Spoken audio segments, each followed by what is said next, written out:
Despite their speedy expansion over the last decade, none of those top major retailers in Kenya did focus on selling things online. Now, at face value, all the building blocks do exist. You've got a widely available, heavily used, fairly cheap payment system like M-Pesa. You've got last mile logistics companies like Sendi in existence as well. Earlier on, I explored what exactly is holding firms in Kenya's retail sector, Uchumi, Nakumatt, Tuskys and Naivas, back from taking the plunge into online retail. This expansion has largely been funded by suppliers of goods, by the banks, and also by equipment leasing providers.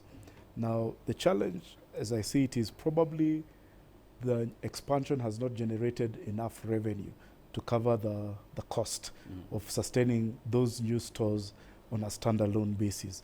And that is why the debt has racked up and they're struggling to meet their obligations on a day-to-day basis. If you roll back the clock to 5 years, right, we're talking about a period of time when everyone was really caught up in this whole Africa rising narrative. We've got a growing middle class, and it seemed back then that the expansion was justified on the back of all these people who had were yet to actually be tapped into as a market. But this does seem to essentially prove that entire narrative wrong. Certainly, and I think that especially if you talk about the formal, more organized, institutionalized retailers. I mean, for the smaller, for the absence of creativity, I'd call mom and shops and the other small kiosks in suburban areas or perhaps in some estates, the picture might be different. Partly because they tend to occupy very, very small spaces, to be honest.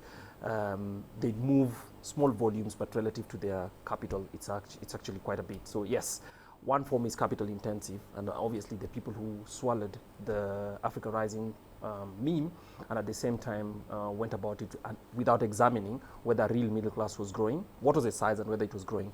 Perhaps this is what informed the expansion that my colleague has spoken about, and it's a time for reckoning because the debt was very, very expensive as well.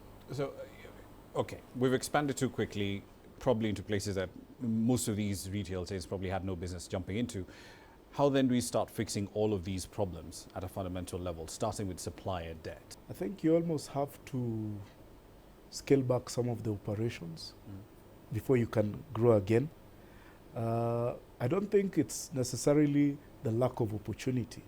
I just think maybe the scale is too big for the market to absorb it at one particular time. So it was essentially an overestimate to so begin probably with. Overestimate, maybe look also at the product categories that people are actually going to buy. But also I think shoppers have a lot more choice than they ever had, and can the market absorb all that at a go? So I'd imagine a lot of people are looking at outlets. It's in the public domain. Uchumi has scaled back some of its outlets just so that the business can be self-sustaining on a long-term basis.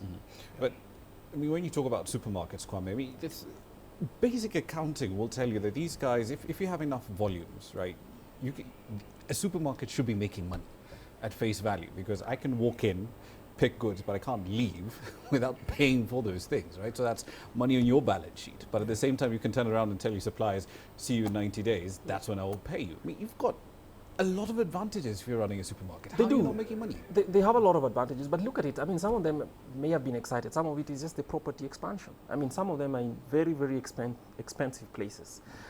So the square footage that they're paying for is expensive, and that's a fixed cost that they have to manage by turnover. So perhaps they haven't done that well enough. So I actually think it's, in terms of revenues, I think their revenues have grown.